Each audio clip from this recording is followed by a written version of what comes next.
Love it.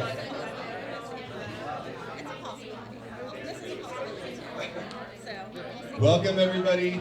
I don't know if I need, somebody told me I don't need a mic, but I think it helps. All right, thank you. You guys, welcome to Beverly Hills High School. I remember at some point I also entered Beverly for the first time. I didn't go here, and it was terrifying, honestly. And there were fences all around back then too. Fortunately, you're coming in a year, most of those fences will be gone in July. So you're coming at a really good year. So my name is Nathan Kruger. I'm the PTSA co-president. I will say really quick, you guys have heard about PTAs. We have the PTSA. So that stands for students. So we have student representatives, and it really represents the fact that your kids and these high school kids are beginning to lead themselves. So you'll see that in the next 4 years that you will pull back a little bit. Not fully, but you'll start pulling back. So today we're gonna introduce a couple speakers. We're gonna have a parent panel. And you guys will have some opportunities to answer some questions and ask some questions, and some of our panelists are over there. So Jen, would you like to say a word? This is my co-president, Jen Pedersen. Hi, Jen Pedersen. As Nathan said, I'm the PTSA co-president. And just welcome. I have an incoming 9th grader also, so I know a lot of you from Keegan's class. So it's a very exciting time to be here. I also have a 10th grader, so I've been here for a couple of years. Before we get started with the FAQs from Principal Stewart, I'd like to invite our board president, Ms. Marcus, up to give a quick update on some things going on the board. Thank you. I was name that to the Grandparent Teachers Association. I have 2 grandchildren coming next year. Yes. You don't know about it. It's going to be grandparent. Just a couple things I want to say. First of all, thank you, and I'm glad you're all coming, and I'm looking forward to working with you. I have just a couple of announcements. First of all, I want to tell you how great the PTSA is, because all I did was say to them, we have an activity outside, we need more ping pong tables.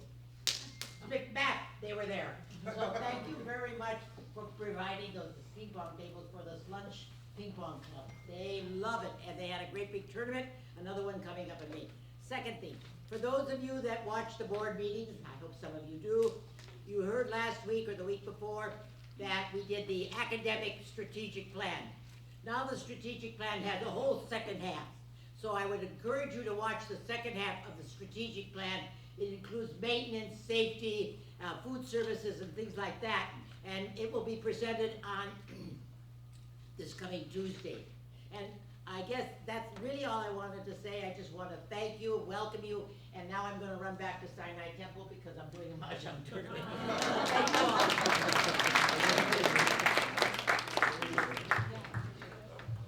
all. All right, thank you, Rochelle. You're welcome.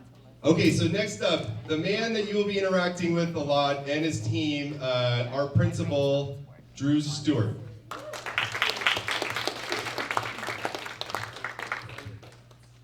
All right, good morning. So I have a couple of slides, but it's very bare bones in terms of sort of bullet points, and I'm gonna refer to my notes and kind of talk through some of these things. So good morning, my name is Drew Stewart. I'm the principal here at Beverly Hills High School.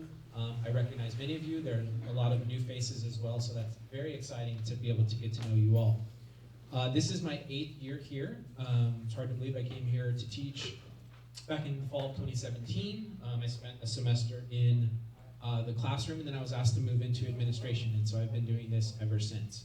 It is a great, great school, and we're excited to share a lot of the things that we are up to currently, and then excitingly, and Nathan kind of teased it already, some really exciting things that are going to be happening over the summer and as we start the fall in terms of getting parts of our campus back that we haven't had in a long time.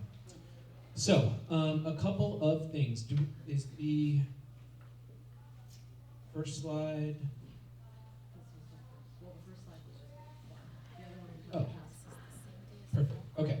So, no, it's fine. We can start with this one because we have a lot of new parents here, and then we'll kind of get to our more current parents and some of the things that we're going to be sending out very soon. So, if you are a new parent, we have lots of information for you. We have really tried to work on our matriculation process and our articulation process with our incoming students. So, if you have a student at BVMS, probably a lot of this information will sound familiar. If you are coming to us from another school, that is awesome. And so we will do everything that we can to make sure that you're getting all of the same information that any of the other students that will be arriving at our school next year will get. So we will be sending, starting really now and going through the summer, we're going to be sending matriculation updates through Parent Square. And so if you have enrolled or you are pre-enrolled and you've gone through like the scheduling process, choosing classes, you will very soon, as part of our incoming student group, be receiving more and more information. Make sure that you're checking those Parent Square posts because it will give you all of the info that you need. Sometimes we over-communicate, and I know that it gets hard to kind of weed through all the information, but especially this spring and the summer, as we prepare for the fall, make sure that you're checking all of that information as we're sending it. Course requests. Hopefully, if you were an incoming student, you went through, if you were at BVMS, you went through the course request process with your counselors, the teachers there recommending you. Make sure that that feels like it is settled. And along with that, if you haven't had the opportunity to have heard this yet, in June, the first week of June, the 4th, 5th, and 6th of June, our counselors will be available to make appointments with you if you would like to look at your schedule, because I know a lot of people are like, what if, I know we chose classes, but I really don't know what that means. It's really a great opportunity for you and your student to meet your counselor, and then also look over the schedule and really make sure that it meets your students' needs. So one of those Parent Square pieces of information that I said that we're going to be sending out will be about those June meetings with your counselor. Take advantage of that. I would say you can ask any of our current parents. Our parents love the opportunity to speak to the counselor. You can't have that opportunity enough and you don't want to pass it by. So June 4th, 5th, and 6th, make sure, we may even extend it into the following week. Stay tuned for that. But make sure that you take advantage of that so that you can meet your counselor and feel that your student is set up for the first day of school. With that, what will it look like when we kind of come back in August? So we will have a student orientation and a parent orientation on the same day. This is going to happen on August 6th. Generally speaking, what happens is we invite our, and again, we'll be messaging all of this, but we invite our incoming students to arrive to school, and they spend all morning with us. We have a lot of students that volunteer to be Link Crew leaders. These are sort of older student ambassadors on our campus. And they will work with our Link Crew advisors, Mr. Hengler and Mr. Roberts, who are also our ASB advisors. And they will be training our students, our student leaders, who will then welcome your freshmen on the 6th in an all-morning event. They do icebreakers, they do tours, they are able to ask any question that they want about sort of what to expect as an incoming freshman. They will also receive their schedules and their book that day. Simultaneous to that, at the start of that morning, there is a new parent orientation. We have leaned into a lot of sort of like the co-extracurricular, social, emotional piece of what it means going into high school in that orientation in the past. We've received a lot of feedback in the last year about wanting a lot more academic centric sort of information in that day. So we are going to be doing that. We're going to be providing at least an hour, it may be longer. Again, stay tuned. Parent orientation, where we will invite everybody in.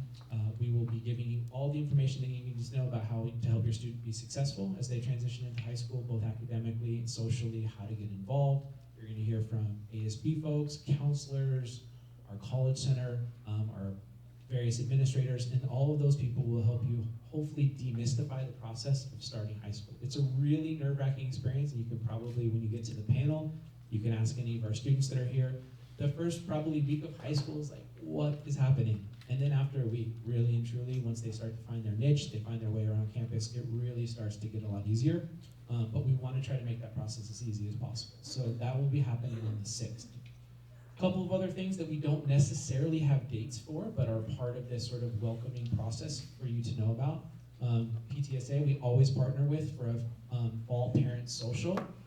I'm not sure what the date is yet or where we'll have it, but there is always some version of this where we will invite parents after school to come and meet with administrators, to meet with other parents, and really begin to understand sort of like what it means for you, especially as a parent, for how you can get involved with the PTSA, BHEF, with the school, volunteering, and really finding your niche here at our school. We will also be having our back to school night within the first few weeks of school. It's an opportunity for parents, and you guys have all seen back to school nights before. It's a little bit different if you haven't done it at a high school before, because we've got 6 or 7 periods often to get through. You have multiple kids, it's really challenging. But essentially, it's kind of like speed dating. You'll get to go around to all of your various classes in 10 or 15 minutes and meet all of your teachers. We will be having, like I had mentioned at our parent orientation, our college counselor will be meeting. We're actually in the process of an exciting thing that our Board of Education wants us to really even beef up more our college center. So we're in the process of potentially onboarding even more staff. We'll see how that goes. But just know that we have an excellent college counselor and an excellent college center. I cannot overemphasize how important it is for you to start that process as early as possible for you as a parent, but also for your student. The students that wait till the end of their junior year, the start of their senior year, what am I going to do about college? It adds a ton of stress. If they start as freshmen going into the college center, which is open every single day at nutrition and lunch, and by appointment during class or after school, and really starting to think about what it is after high school. I know it sounds crazy, you're just in your first few weeks of high school, why am I thinking about college? The more that you can start to think about it and sort of calm your nerves, the better that experience will be, especially as you start the application process. Our college center also sends out weekly updates by grade level. This week, 9th graders, this is what you should be thinking about. This week, 10th graders, this is what you should be thinking about. Again, make sure that you're looking at that information as we go for all 4 years. It is a lot of information to sift through, but there is a lot of important stuff in it. Construction updates. So if you look behind us over here, behind this fence, this is the buildings that we refer to as B3 and B4. This is our performing arts wing. This is my 8th year here, as I said earlier. I have never stepped foot in them in the auditorium as a functional auditorium. It's been under construction my entire time. I give tours, I'm seeing Miss Finley, she's so excited. I give tours all of the time, and over the years as I've given those tours, I'm like, in a few years it'll be open. I cannot begin to tell you how excited I am to tell you that coming this August, that is going to be open, and it is going to be the premier auditorium, performing arts space in the greater Los Angeles area. Yes. It's like I'm breathing easier thinking about it. It's going to be beautiful. What it's going to afford us in terms of school culture is immeasurable. And so we are so thrilled that we'll be getting that back. So all of that beautiful off-taupe fencing that you see back there is going to be coming down. All of those facilities will be back a little bit further up this street that runs through the middle of campus, which Google Maps often will lead people astray thinking it's a functional street. Up this direction, there's also construction happening. Those are going to be our new tennis courts, and they will be done actually this summer. So that's really exciting. So almost all of the entire upper part of campus, our construction projects will be done. Following that, after this summer, and you can probably see it from Moreno, there's like the biggest retaining wall you've ever seen. It seemed like it went up overnight. All of our athletic construction is new builds, which is exciting because it happens a lot quicker. So following the completion of the main upper campus, all of our construction focuses are going to be on the athletic area, and that will be continuing apace. Again, new tennis courts, new softball field by the start of next school year, with a new athletic compound, like sort of our athletic complex, if you will, the building, basketball courts, locker rooms, new outdoor pool, all of that good stuff will be coming following shortly beyond that. So I know there's a lot of people asking about construction. So we have really good news as it relates to that. Oh, the lawn.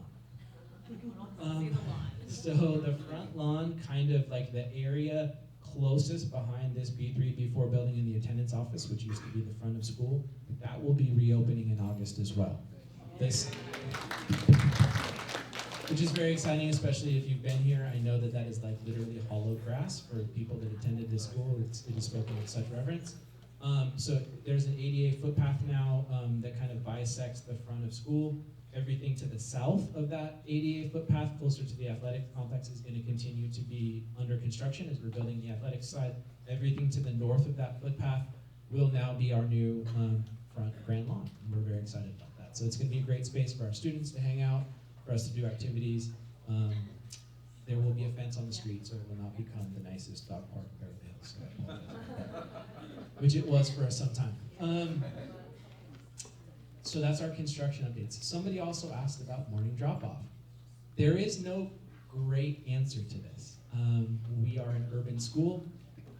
We do not allow people to drive through campus, in part because you can't get off of campus once you drive onto campus without doing a crazy horseshoe U-turn loop thing. So, how do we drop off? The good news is that soon-ish, the front of school, we are actually going to have better drop-off.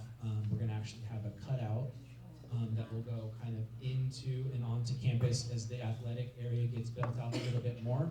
So that'll be really, really nice. I met with the chief of police, the person in charge of traffic at the city, and the city manager a couple weeks ago, and we're talking about that. So that is great news. That is still a little bit down the line, but in your students' time at our school, if you have freshmen coming in, that will become the preferred drop-off route, and it's going to make everything a million times better. So just know that that is coming.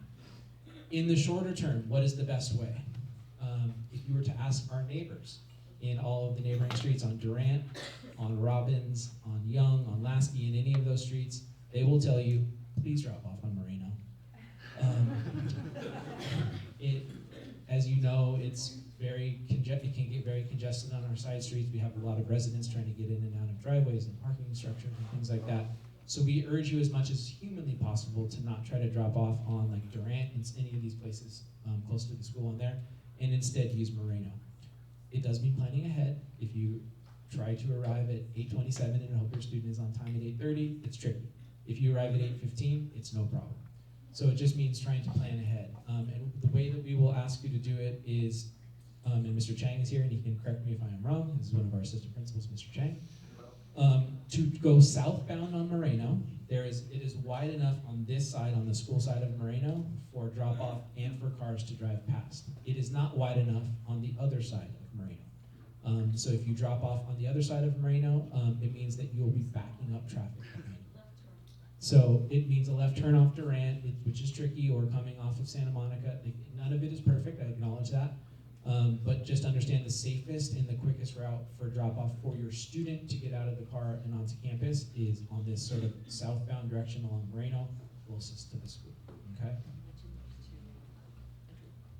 And there are 2 entry points, thank you. So we have the main entry point up here at our gate 1, gate 2 area. And then we also have an entry point down at gate 9, which is closest to our swim gym, okay? Which is also behind some construction fences, but students can enter at either place. They will show their ID at either place, and they will be let onto campus. Any questions? Sorry, I've talked very fast about a lot of things. Any questions on anything I've said so far? When you say course requests at BEV, are you just talking electives? So yes, well, it would be predominantly electives, and then generally speaking, they would have been recommended for whatever I would hope that they would have had this conversation with their teachers in their core subjects. Like if I'm in English, 8th grade English, let's say, hopefully they have an idea about whether or not they would be entering honors English in 9th grade. They didn't. I don't think they've had an official conversation. Okay. Unless you're already in the program, perhaps. That is tested, but I don't think they've shared. Got it. So it may be worth your student asking their current teacher where they were recommended, but our counseling team and our administrative team has been working with the Beverly Vista 8th grade team with course requests and course placement recommendations from them based on how your student is doing at Beverly Vista. If you're coming from not Beverly Vista, from another private school, that course selection process will be taking place with your counselor once you're enrolled. And again, those June dates are an awesome opportunity for you to do that in person. Otherwise, it can happen over email and over the phone before that. Question? Is that regardless of the CAS test, or is that in addition to the CAS test that you are keeping in touch with the 8th grade? For the placement. For the placement, yes. So this is a new phenomenon this year that and I think it's a great idea, that they're using CAS testing as a way to place students, because we do want to try to motivate our students to do as well as possible. It is not the only data point. So we also acknowledge that like high stakes testing can provide anxiety for students, and they may have really great grades in the class. Let's say they may do really well on writing assignments or things like. There are other metrics that we use, but the CAS can be a significant data point. I know they're using it a lot more down there. The problem for high school is once they get to high school, they're only taking it as juniors. So we can't really use that same policy for our first 2 years because they're taking it in 8th grade and then they're not taking ELA and math again until 11th grade. I so it's a holistic, it's CAS testing in addition to how they're doing in their courses, Yes, ma'am. and that what's gonna determine them to be in what Absolutely. class they will. Yeah. Okay, got it. Yes. Question. How do we know who our counselor is? Is it alphabetical? Is there one for ninth grade? It is alphabetical. If you go to our website, if you don't know already, you can go to our website and under the counseling tab, if you go there, it will tell you for which grade level, so incoming ninth grade, how the alphabet breaks down, who your counselor will be. And then you can just email that person. What do you think schedule will be available for students? For their class schedule, Yes. they will not see their class, so they will know what courses they're gonna be enrolled in. They will not know what periods or who their teacher is until August 6th at orientation. Say it again? They can email their counselor, you guys can email the counselor at any point prior to that and ask, can you please confirm with us what courses? Now, we are gonna be sending out what we call reverse verification. That should be going out today. And so there should be going home to all of our families that will be enrolling next year. In Parent Square, when you get it, parents, you will need to log into your Aries portal, not your children's Aries portal. And then you can look at what the courses are. We highly recommend that. And then you will just basically click and say, yes, these are the courses that we believe my students should be signed up with. And if there are any issues, you'll tell us no, and then you can be in contact with the counselor about fixing it. But they won't know the course, like which periods and the teachers until August, and that's because kids are very good. If only they worked this hard in their classes. They are so good at finding ways to like teacher shop and class shop and things like that. It's like, it's incredible. So they will not find out until August. Any other questions? Yes. I'm so sorry, I'm asking too many questions. No. What is a parent Aries? I've always had one Aries that I've checked. Do I get an account for myself, or? So yes, you as a parent should, Dana, do you want to kind of answer? Do you log in as your kiddos right now? I log in as a parent. Okay, so that's what he's Then doing. that's exactly correct. He just means you are logged in. Sometimes parents will log in through their students' login and see what the students see. All we're saying is you need to log in with the login credentials that you were granted as a parent. Oh, thank you. Yeah. Drew, we're gonna go through a panel and they'll ask more questions. Perfect. So we'll transition. Hey, let me just click to the, make sure I covered all of this. Oh wait. I think the first Was Mike? Oh, weird. Okay. No, it wasn't. It was, but I think. No worries. Couple last things that I'm going to get out of your hair. AP exams are starting in a couple of weeks. We will also be sent, in addition to the scheduling announcement we're sending today, there's going to be an AP schedule and information blast going out this afternoon. If you're a current parent, please just make sure that you're paying attention to that. It's going to tell you your schedule, remind you of what day your student will be taking their AP exams. And it's also going to talk about attendance, which is very important because most students don't want to attend all day. They either want to come late for their exam if it's an afternoon exam, or they want to leave early after their exam is over because their brain is fried. So just make sure that you look at the attendance information for that AP schedule. And then the only other thing I was going to talk about is CASP testing is coming to an end today.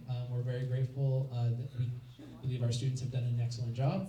And super, super grateful to our PTSA because we're so excited to be having our now second annual CASP Carnival on the field during periods 5, lunch, 6, and after school. So please make sure that you have your student attend and enjoy for the fruits of their labor, all their hard work on the CASP. So nice to meet you all. I'll be sticking around. Welcome to Beverly. Thank you so much, Drew. And actually, Drew will be here. We're going to do a Q&A, and Drew's still here to answer questions. Before we go on to our parent-teacher panel, I just want to introduce Phil Chang in the back. Phil Chang, could you raise your hand? This is one of your assistant principals. He is the kingpin and owner of all campus things. So he also handles, he's a nice guy, look at that smile, but he also handles discipline. So 2 of my 3 kids have seen him before, and I got a call from Phil. So before we bring up our panelists, I do want to recognize our Skills USA performers, and maybe you want to introduce them and what exactly happened. And I will say, before I pass it on, KBEV is something you do not have at the middle school. You'll see Channel 6, it's broadcast, these kids produce it every single day, so. Okay, so we wanted to take a moment to quickly recognize some of our CTE programs. That's Career Technical Education, I think, if you don't know. It has to do with a lot of our pathways lead into these programs. And as you get into the high school, you'll learn a little bit more about them. But there's like fashion, culinary, business, medical science, and one of them is broadcast journalism. So who we have here today are our kids that have competed at the Skills USA, which is the CTE competition. It's local first, then they go to state, and if they place at state, then they advance to national. So these are some of our kids here. So I want to call up our broadcast journalism kids. Our broadcast journalism kids from KBEV, they continued a remarkable 9-year winning streak. They swept the podium, first, second, and third place.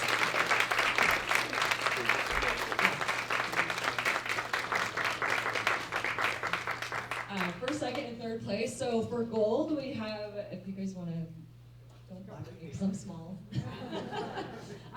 Our gold place team was Aaron Gabayan, just guys wave when I pointed, Carey Gallardian, Jason Maybaum, and Nora Nick Barjam. They are advancing to the national competition in Georgia. Our silver team, I said Perry. Yeah, great. Our silver team is Noah, Chloe, Zach, and Sophie.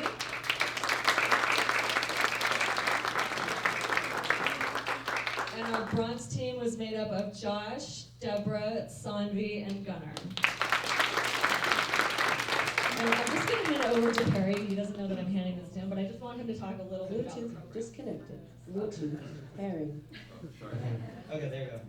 So basically, at the state competition, we went to Ontario, California, and the first day was just registration. We got our badges to get into the arena, and then the second day is where it got real. We got our prompts, and we had 24 hours to come up with 4 different stories. Bluetooth a connected. national one, an international one, a local one, and a sport one. So we had 24 hours to write stories, film it, and edit it. The next morning at Saturday at 8 a.m., we had to turn it in with a production notebook. The production notebook had your script, a rundown of Bluetooth disconnected. Bluetooth. Perry. the times like each thing came in when you edited, a log line, basically a 1 paragraph explaining what your script is about, schematics, what the studio looked like, because we have a studio upstairs, we have like 3 of them, and it's all jam-packed, but it pays off.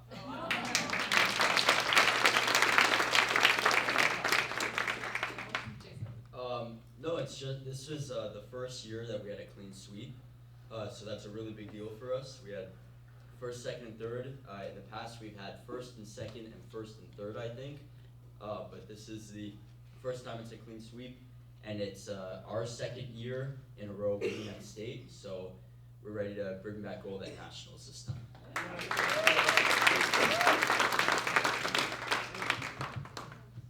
So last year we got second national, and we're happy we got first this year, so we're going for first national now.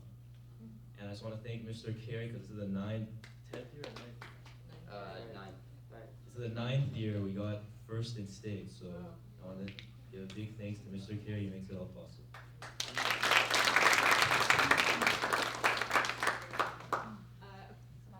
Did you want to say something? I just wanted to say, so as you can see, we're all here from KBEV, and if you want your kids to join this program, because we're all working together as a team.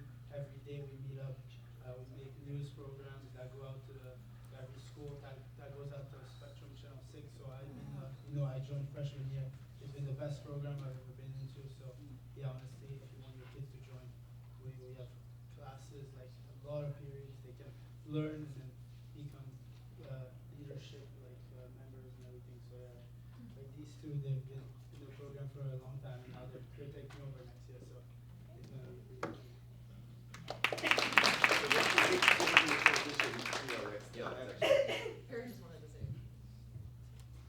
I wasn't a part of their team last year, but I was lucky enough to go to Atlanta with them to witness the national competition. And since they got second place, Ted Lieu at the House of Representatives was actually recognized both of them. Thank you guys, congratulations, and thank you guys for representing our school and our program so well. I did want to mention two other teams that made it from our regional to our state competition, which was our business team. Ruben's represented us in the customer service. The results aren't out yet, so we don't know exactly where they placed. And then for culinary, we had 3 students that went, one of whom placed in the top 10 in the state. So we're so proud of these students, so it's so nice to have them out. Every month at PTSA, we like to bring in students to recognize them for their achievements. There's so much going on at the school, so this was just a small piece of that. So. Awesome, thank you. All right, so we're gonna transition. We have some very seasoned parents, and they're young, but they're seasoned at Beverly. So we're gonna bring up our parent and teacher panel. So why don't you come on up? We have Sue, and Dana, and Brian, and Kim, and Liz. You're not getting out of this, so. And Marnie, come on up. Now Marnie, by the way, she has a 12th grader, and so you'll notice her hat. She's wearing a University of Michigan hat, because her daughter, Brayden, is going to University of Michigan next year. Take a seat. We'll go easy on you. We already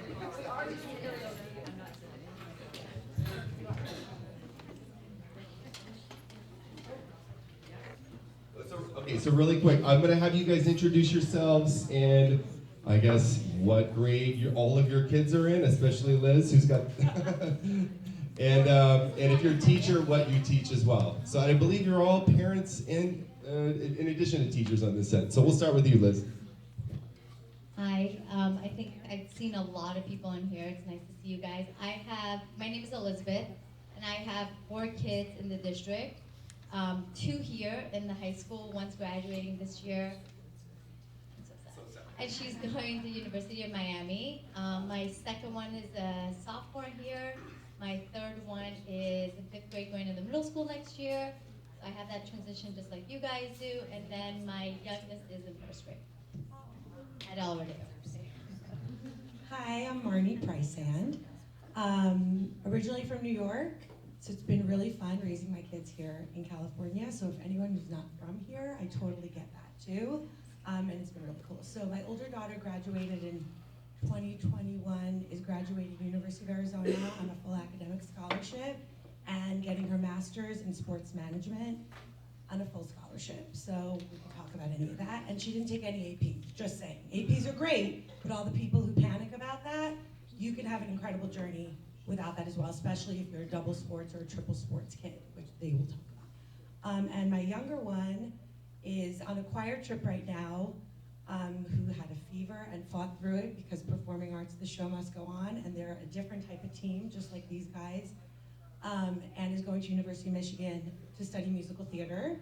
24 kids get accepted out of thousands. So all of this that I share with you is from the support from this school. Being able to take extra subjects, being able to figure out a crazy schedule. She's a triple threat student with dance company, choir, and theater, and academics. So anything is possible, just to quote Mary Poppins. Okay, moving on.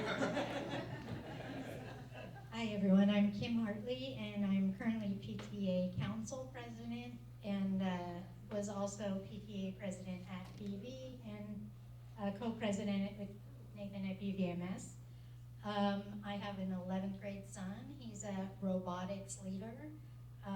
One thing I will say is he got into robotics because there was an older student who toured him in the lab and sold him on it, and he's been in there since 9th grade.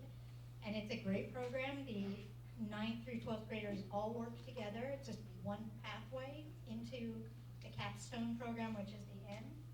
And they really learn teamwork. They incorporate all of the different kids at the different levels. And my son really loves it. And as an extracurricular, he is also a singer of a rock band. And so I think, we just find that if our kids are passionate about things, they're gonna do them. And that's, what I've seen is just, he's found his paths on his own and stayed in them only because he wanted to, not because I told him to. So, anyways, thank you. Hi, my name is Dana Finley. I am the dance teacher here at the high school, and I'm the artistic director of Dance Company. I will be starting my 30th year in the district next year. I have a son who is a junior, going to be a senior. He has done varsity cross country for a couple of years, but his main sport is varsity baseball. He's the starting catcher. And balanced with his sport life is he is really into aerospace engineering and doing his pilot's license this summer. I want to vomit, but he really loves it, and that's kind of where he's heading, which has been great here because he is really focused a lot in his science and math classes. Not every year do we offer it, but with Mr. Castle, he did an honors aerospace engineering class, and so there's lots of different pathways. My daughter is more like me. She's an 8th grader, so just like you, coming here from BV, but doing 8th grade to 9th grade here at Beverly, and she'll be involved in Dance Company and the Norman A. Wellness Center. All right, well, I'm the oldest or most seasoned up here. I am wearing 3 different hats. I am the T in the PTSA, so I am the teacher liaison between the parents and the students. So I love that role. I am a teacher of over 20 years. I teach physiology and environmental science. I also have done work with the Learning Lab. Just off the cuff, my best advice to sum it up in one sort of word or phrase for students when they're arriving here at Beverly and for the greatest opportunity for success, I would say relationships. Be passionate, be proactive, and have good relationships with all stakeholders in this process. And for you as parents, trust the process and trust us in the process and support your child and believe in what we're doing. We've been doing this for a very long time, and sometimes the process doesn't seem obvious in terms of the support and what's needed. But I can tell you as a mother of 3 children who are all grown, who went through Beverly K through 12, and I'm giving all this credit to the Beverly Hills school system, 100%. I just was a passenger along the way. I have our youngest is entering college after playing 3 years of junior hockey. My kids are all student athletes, hockey players. Our oldest has graduated university with a business degree and is gainfully employed. We still pay for a cell phone bill, but I think that will be forever. And our daughter is graduating with her master's in education. She was on a 4-year scholarship to play ice hockey at Northeastern, and she just entered the draft to become a professional athlete. So, and again, I tell you all of this because 100% because of the entire family experience we've had throughout this system. So we are a big Beverly Hills family and support all the work that's being done. Mr. Stewart's an amazing leader. We have incredible teachers, and just form those relationships and allow your students to do what they do. So I'm going to pass it on to Mr. Franks. Hi everybody, my name is Ryan Franks. I'm a Beverly Hills High School alum, class of 1996. So yeah, definitely. Wow, so now I coach the girls soccer team here, and I teach physical education. I've got twin daughters that are 9th graders here as well, and my wife is Allie Norman Franks, the wellness coordinator. And so it's a whole family thing here at Beverly. We have 2 separate buses that leave from the house. Mom leaves at 7:15, Dad leaves at 7:30. This place is a gem, and it really is. Because now I see it from two different lenses, both as an employee and as a coach, but also as a parent. And I have two kids here. They are two totally different kids. One of them is an athlete. She loves sports. And truthfully, I wasn't so concerned about her. My other daughter, her twin, is coming from a tiny private school of just a couple hundred kids. And we had hesitation about a bigger school. And it has worked out beautifully for both of them. And I don't just say that. I really mean that. They're both having such a great experience. And I think it goes to show that this school really can accommodate every kind of kid. It really can. And my best advice would be for your kiddo to find their passion and invest in that passion. So like from the girls soccer perspective, and Mr. Stewart was there, the last game of the season, and we made it to the CIF playoffs, first round of the playoff game. We lost a really close game, 1-0. We were all the way out in Santa Ana. And at the end of the season, when you see a whole team, freshmen, sophomore, junior, seniors, they're in tears. Not necessarily because they lost the game, but because of the memories, the friendships, the experiences. That's really what it's all about in any of these programs, because they're so invested. They work really hard, and yes, we obviously try to win, but it's not all about winning. It's about those memories, those friendships, those experiences. And at the end of the season, when you see a team pour out their tears, and Mr. Stewart was there, it took us literally an hour and a half to leave the field. And it was raining a lot. And it was pouring rain. They didn't want to leave. And again, it wasn't about the loss. Yeah, it was a tough loss. It was about like, we don't want this to end, right? And again, I thought they were going to try to camp there. and Mr. Stewart, he's such a supportive principal. He's there at all the events. He was there in Santa Ana, and honestly, this is just such a great place. I could speak forever about it, but thank you for the opportunity. All right, well, that was a great intro. Right, did Drew pay you for that? That was, no, thank you. The connection is, I think, the most important part. Okay, so some of you emailed me questions. I'm gonna ask a couple questions and then we'll open it up. And I'll just get at an easy one. One question was, should I send my child to school with a lunch? This is very simple. Who can answer? I'll take two answers. And I know there's a cafeteria, but from a parent's perspective, do you send them? I send my kids with a lunch. Just because they don't want to have to wait in line, and they want to be able to sit anywhere they want to sit and quickly eat. So I do, but there are options here. So you could do either, but I send the lunch. I send a lunch because mine's obsessed with the badminton club at lunch, and so a lot of kids go running somewhere else on campus, and it just makes it's easy to go down there. But I'm also the just in case mom, like I pack a lot of food just in case. You never know, what if we decide to stay for dinner here too? Then you have enough food. Right, because like things go We do a little bit of both. So we'll send a lunch, but there's times where they prefer to go to the cafeteria. Apparently the food's pretty good up there. Yeah. There is pizza every day. My son will only eat pizza every day. So, and then my youngest, I have to force feed her, and so I give her, good lunches. I guess I won't walk around with it. Did you have a quick question? You had your hand raised. Are the kids, okay, nice. The kids are not allowed to get food delivered to them? Correct. Oh yeah, that's a really good question, and I guess I'll take that one because I used to do fundraising for PTSA, and I was like, what if we incentivize donors so that their kids will be allowed to receive Uber Eats on campus? And all the kids were like, yes. And the answer is no. Because I would love to Uber Eats food to my kid, because I can't get up at 7 a.m. to pack a lunch.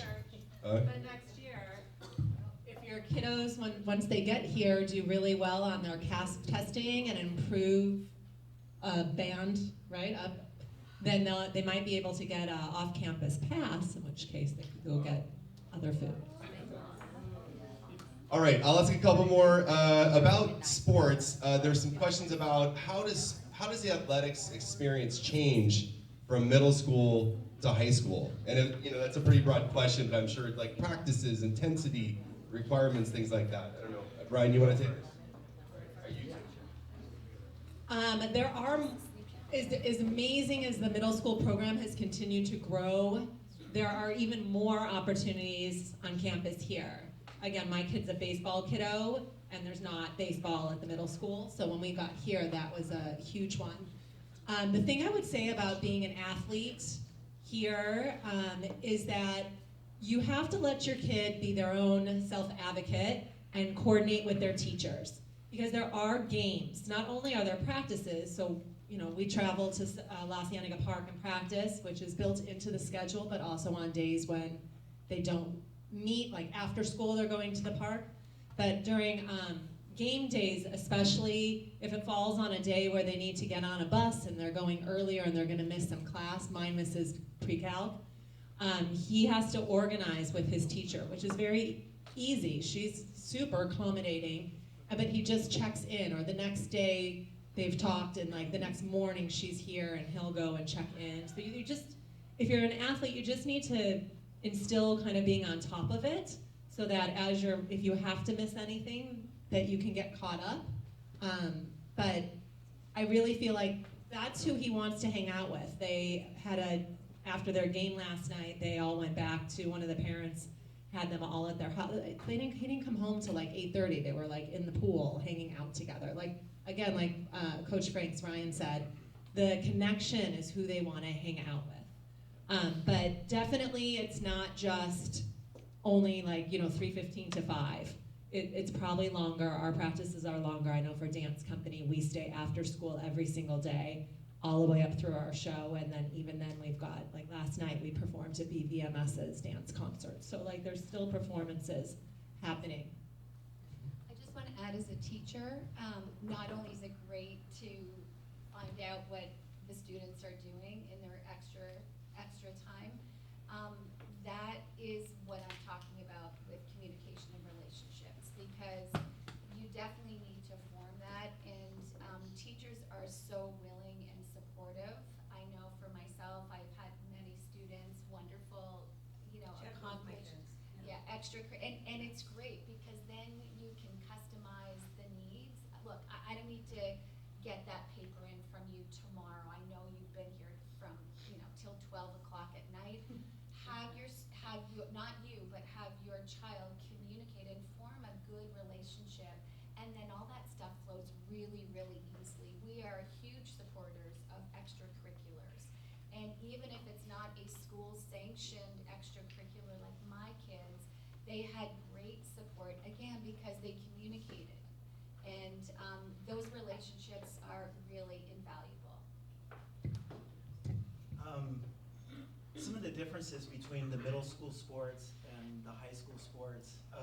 So I can give you an example, like for soccer. Soccer is a winter sport. So in the fall, we would meet on period 6 days, if you know the bell schedule.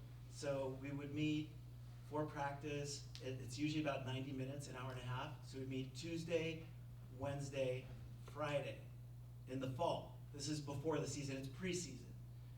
I would hold optional practices on the other days. So if a player is motivated and they want to come out and work on stuff, I would make myself available and we'd work on some basic skills. But the minimum requirement was in the preseason to meet the 3 days where there's the period 6 athletic class.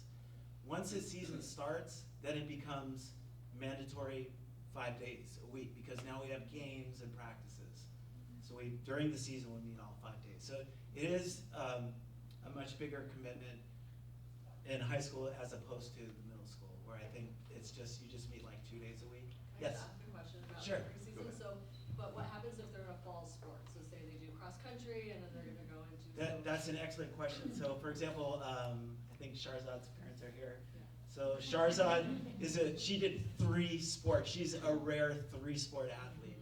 So in the fall, Sharzad did volleyball, right? So she wasn't in the fall soccer conditioning class. So but what she did was, on a day where there was no volleyball practice or game, she would actually come in and connect with the soccer team because she was excited to do soccer in the next season as well. So we would have occasional Wednesday morning practices, and Sharzad was there. She was really committed. And that's what I'm talking about also, is like just, making that commitment, showing everybody that you're invested, So, any other question with regard to that? So yes, you can do multiple sports. Yes? Thank you. Very insightful. I have one question on sports, and I'll just take one more just so I don't interrupt the meeting. So in sports, my daughter loves playing tennis, coming into 9th grade. What is your perspective, getting ready for college? How do you, how helpful is that? I know it is, but just so when she comes into 9th grade, I'm good at tennis, I want to get ready for college. Would just love your thoughts on, encouraging the sports aspect. And a second question, there's a lot of programs here, which is broadcast journalism. I heard aeronautical engineering. What's the best way to get the kids? Because as parents, we don't know everything. How do we get them introduced to different topics, just to kind of get them introduced, and they can say, look, you know what, I like this, I want to go deep. So sports, and then introducing them. I do think it's possible to focus in on your sport. It actually almost makes you more organized because you've lost, I'm not getting home till 6, and so then that means, I need to get my work done for the next day, but I would highly encourage doing both. But as a parent, I've encouraged my students, my own children, to balance themselves and choose the AP and honors classes that they feel most connected to that curriculum, and it doesn't have to be every single one. So even though you may be recommended for honors bio, honors English, AP Hug, and honors geometry, plus you're dancing outside of school at your studio, plus your, right? I'm gonna have a crying child at home. So I'm encouraging, you can still do those classes, but maybe it's gonna wait. Like our AP Hug is gonna wait till maybe sophomore year, or be AP Euro instead, right? Like sophomore year. Just to make sure that there's a balance and she's happy. Right? Same thing with my son, we did the same thing, where math and sciences, those are the ones, like the AP Calc, the AP Physics, right?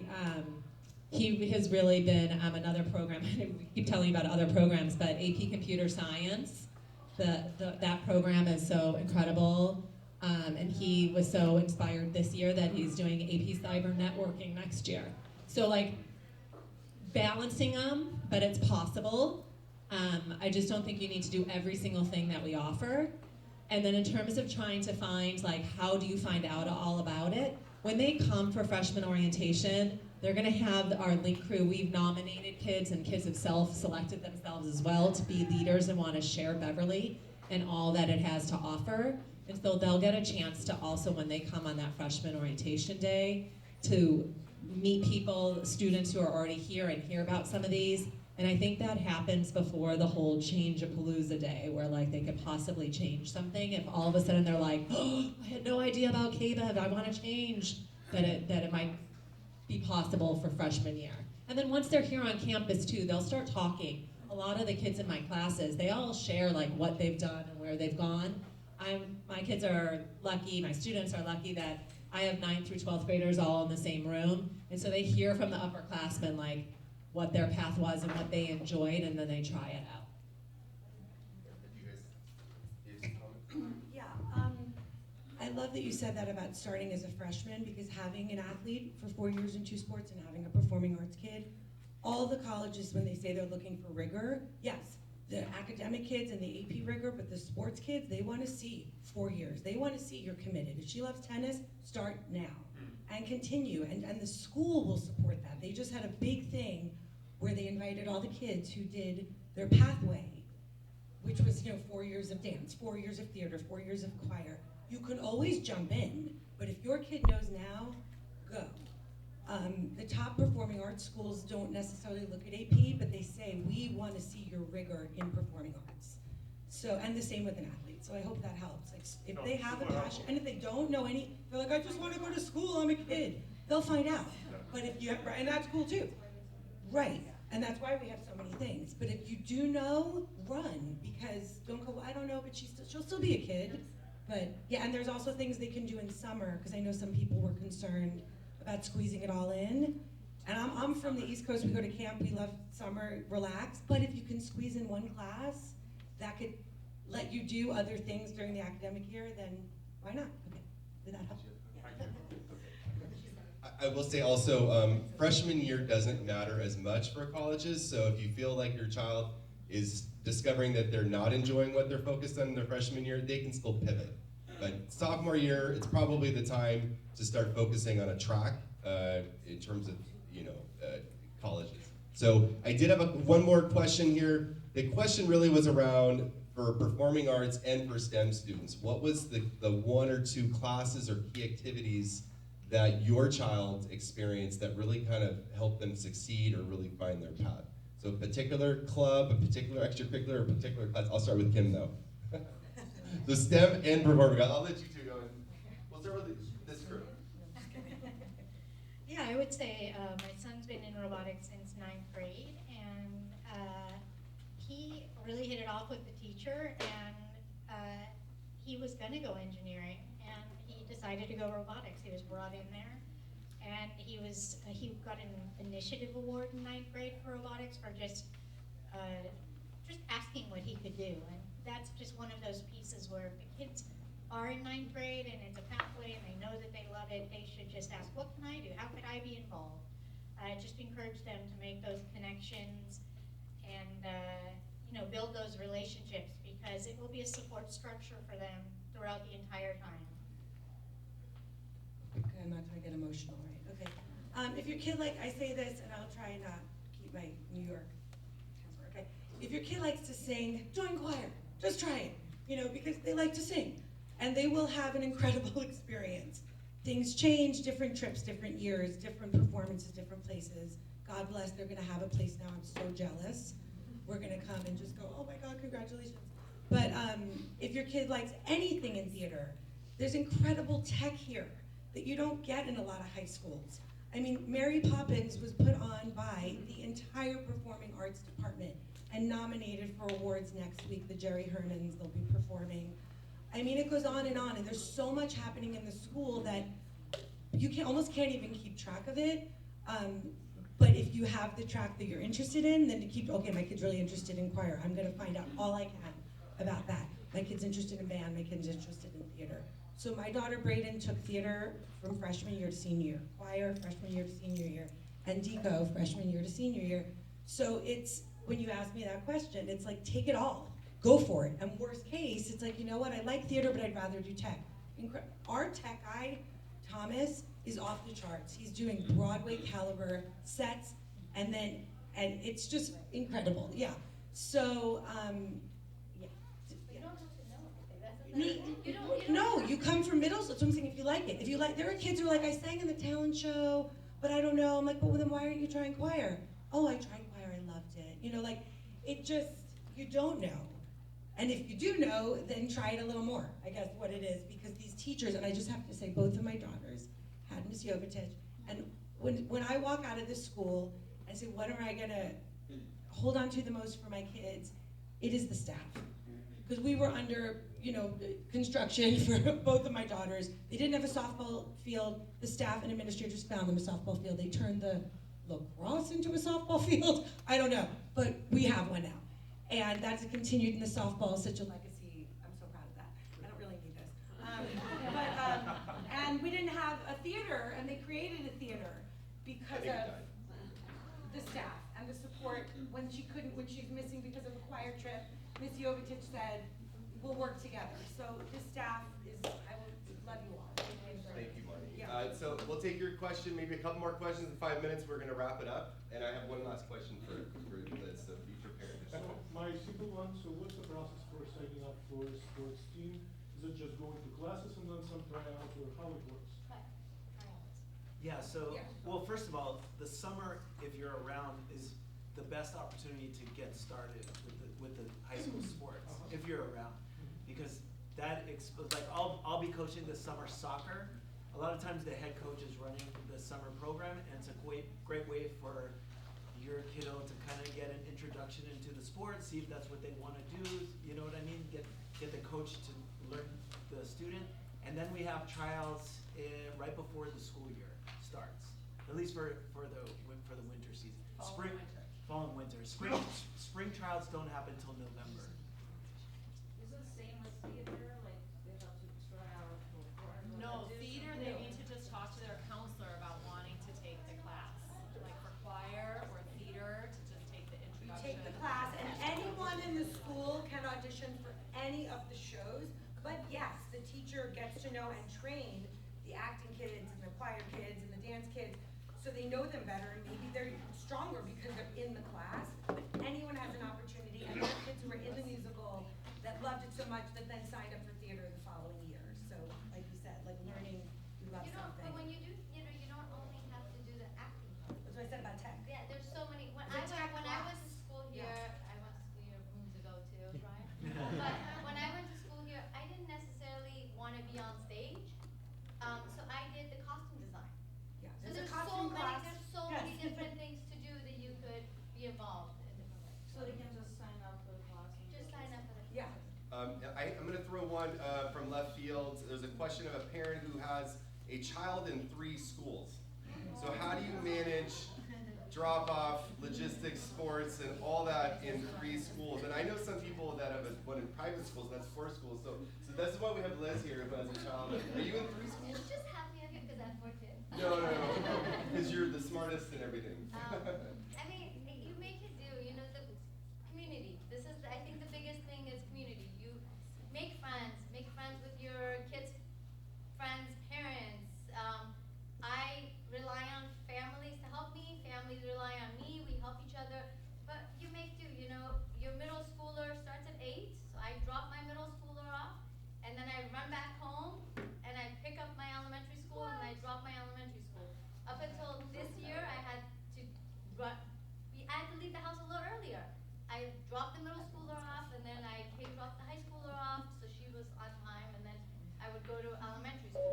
This year she drives, so it's been a blessing. Thank God. They drive, so they have a parking spot, the 2 high schoolers come together, I don't have to worry about them. But it's doable, all of it is doable, just leave the house a little earlier, ask for help. And on that note, I have a 9th, 10th, and 12th grader. My 12th grader drives my 9th and 10th grader to school, and I'm just in bed. So make sure your child must get a driver's license on 16. None of this I'm waiting till 20 stuff, okay? So, and we'll take 2 more questions, and then we're gonna transition. On the same thing, what are the hours of high school? Oh, good question. Well, that's kind of complicated. I think it's 8:30, although one of my kids doesn't take a first period. He starts at 10:20, which is amazing. Drew, what's the official answer with start and end times? So 8:30, the state of California has gone to later start times for kids because they need sleep. 8:30 is when we can start counting official instructional minutes. We do offer a 0 period for flexibility, however. It is not mandatory. We cannot make any student take it, but it does provide us especially like a 7th academic class potential offering for student athletes that would be not available during grade 6 and 7. So generally speaking, 8:30 to 2:30, the vast majority of our students will be in school, some until 3:30. Certainly all of our athletes in extracurricular kiddos well beyond that, but we also have an optional 0 period. So with that, if we're going to transition and then wrap up, is there one last question for our panelists here? Just add ask a follow-up question to that. Someone had asked about what do kids do after school? Like, do they have to leave school? Can they hang out on campus? Can they hang out around here? Yes and no. So we have tons of opportunities for students after school. However, after school is our opportunity to also clean the school and things like that. So we try to sort of corral where students go. We do have extended library hours, so students can go to our library after school, I think usually until about 4:30, and work in the library. The big hub of after-school activity is down in the athletic area, so most of our students will find a place to hang out down there, in and around the swim gym area, things like that. Hopefully not distracting practices, sorry coaches. But then up on the main campus, we try to clear them out of buildings, so that we don't have a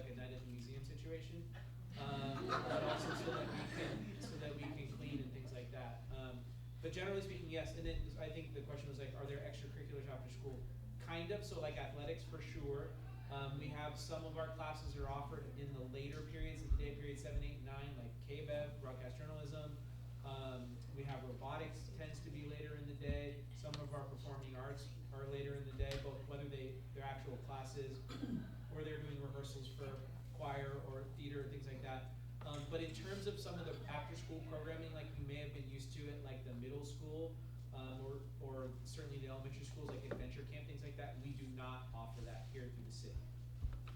Okay, and just before we transition, I believe that Sue had a last comment. I wanna just sort of finish up as, having 26 years parenting, over 20 years teaching, having taken a lot of information in throughout the course of all these years. As a physiology teacher, we used to have a purpose on this earth to survive. Now we wanna thrive. And we want your kids to thrive. If I can, again, talk about giving some advice with that, is let your kids be kids. We are here to put up the guardrails and to help them. That has to do with course selection. It's really important to make those decisions about those higher level courses so they can thrive. This is not about holding your breath for 4 years and barely getting through, March. We all look really good in August. The lunches are great, but let's take a look at what we look like in March and April. It is a marathon, and it's a fabulous marathon to be a part of. And if we all play the role that we need to play, I can tell you again, with 3 kids, they were over-prepared for college. There's not one student that has come back to me and hasn't said, oh my gosh, I was like so prepared for college. They will be successful. The academic piece is almost the easy part if you think about it. That mental and emotional and social health, those are things that we really as parents need to play a proactive role in supporting, because your kids do a lot of living here. We spend more time with your kids sometimes than you do. We form those relationships. We have so many great support systems. We have so much great staff input for that. Just make sure your kids are doing what their passion is, not what our passion is. It's not what we took in school. They have to be able to thrive. This isn't just about survival. This is. Good morning, London. This is Sean Conklin, Sophomore College Vice President. Thank you for watching.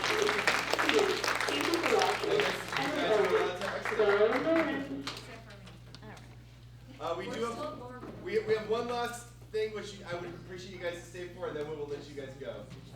So, Drew, before we're transitioning, we have one question that came up. What is the cell phone policy at Beverly? Oh, yeah. So the current cell phone policy is, it is sort of graduated from the elementary schools upwards. Elementary school, like no phones at school, Beverly Vista off and away the whole school day. Here, students are allowed to have their cell phones with them when they come to school. The policy is in class, they are off. So our classes have cell phone holder pocket things. So the students, most of our teachers follow the procedure of like the student puts that in their pocket, that's how the teacher takes roll. Yes, we have students that have multiple phones, that's a different story. But generally speaking, it's off and away during class, burners notwithstanding, and then we find an opportunity, and then beyond that, like we are looking at potentially other things, like we just met with the company. LUSD has done it. The technology is tricky. There's considerations for upping the ante even more for like those pouches that like block signals and things like that.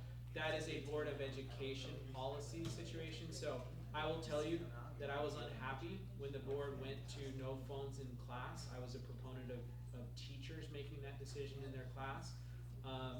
And I couldn't have been more wrong.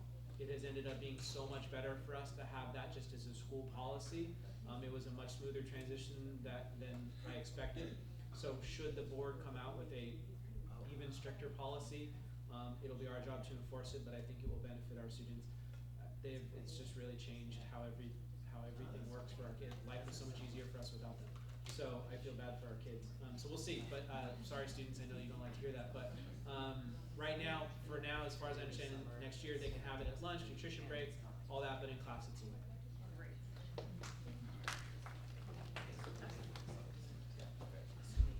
Okay, so we do have our general PTSA meeting now, which is what we usually do.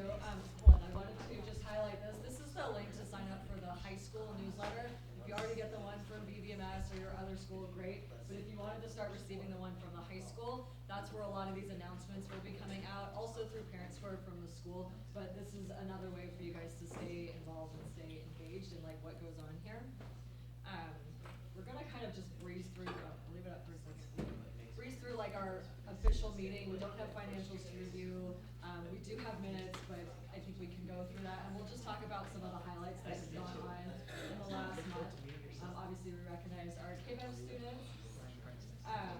We had, over spring break, there was a STEM field trip to Japan. Some of you at BVMS, your kids also went on this. And so these are some pictures and highlights of that. I have heard rumor, there's discussion about potentially going to the Galapagos Islands for a group. So that would be for STEM kids, but we'll see if that comes to fruition. And then obviously that's a great opportunity to connect the dots. So Will that be next year for spring break? next spring break. Next year, Yeah. So start saving. We also participated in the BVMS dodgeball tournament. Our PTSA team with staff members and parents won the tournament. So this is our team here. We actually had a couple of our current 8th graders on the team that helped us out, and some of our staff members, our counselors, and our ASB director that helped us out. We did the spring musical, which was Mary Poppins that you heard mentioned earlier. It was fabulous. It was at the Saban Theater. We didn't get a chance to see it. I believe KBEV filmed it, and it will be on their channel, so if you guys want to check that out.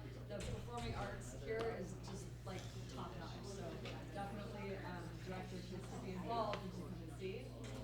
We had the art show, which ended yesterday. If you didn't get a chance to see it, some of the artwork will be now transitioning to the Beverly Hills Art Show in May. Artwork from all 4 schools will be included in that art show as well, but the one here at the high school was just really magnificent. We had a whole reception, we had our band orchestra playing music, we provided some refreshments, and it was a really fun night to celebrate our visual arts programs. We also had the ping pong club tournament, which Ms. Marcus mentioned. PTSA, we donated these 2 tables to the ping pong club. And this is their founder, Zach Mandel, who developed this club this year with Ms. Jovatech as the advisor. And it's a really great opportunity for kids of like all abilities and all different like friend groups to come together and play ping pong. So it was really fun. I don't know who won. It was staff versus students. I don't know, but I lost. You lost, so you first round. I will say there's groups like this because a lot of kids, they don't have a friend group or a clique. It's just rowdy. But there's opportunities, there's activities for those kids to come together and have an activity. So it was very cool. Yeah, really neat. We have our carnival today. If you'd like to volunteer, you're welcome to come back to campus. We're always looking for volunteers. This is our kind of end of the year testing celebration. So that will be open for the students from lunchtime and then closing and then open again after school for the kids for a couple of hours. And then these are some upcoming events. We do a student spotlight lunch similar to what we do at BV, where each quarter teachers from different groups nominate a student for anything. It can be academic, it could be something social that they did, they helped out a classmate, they helped out around the classroom, something like that. So we do 3 of those a year. May 2nd, we have the PTA Council Installation Luncheon. This is open to anybody who wants to come. The tickets are, I think, $75. It's a really nice lunch at Lowry's, and it includes all 4 schools, admin, PTAs, people that are coming into positions, people that are graduating out of positions. On May 8th, we have our teacher appreciation lunch here, similar to the other schools. May 17th, 18th, that is the Beverly Hills Art Show that I mentioned. We'll have a district booth there with artwork from all 4 schools. And then our final general PTSA meeting of the year will be on May 23rd, probably right back here where we'll be celebrating our outgoing senior parents, our our senior activities committee led by Liz and Jad, and our outgoing staff members. We've got quite a bit of staff members that are retiring and moving on this year, so we'll be recognizing them there. And I think that's it. I think, yeah, our student reps are down at the carnival, but as Nathan mentioned, we have these 3 student reps from ASB sitting on our board, and they provide such valuable insight and information to us. We changed the whole format of the carnival this year, and it was in large part to their input. So it's really great to have kids involved in being part of these decisions. So Kim, I don't think we're gonna do minutes. We're gonna start the meeting and adjourn it. Yeah, we officially call it to order, and then we're gonna adjourn it right away. But thank you guys for being here. We'll see you guys in August, but hopefully sooner.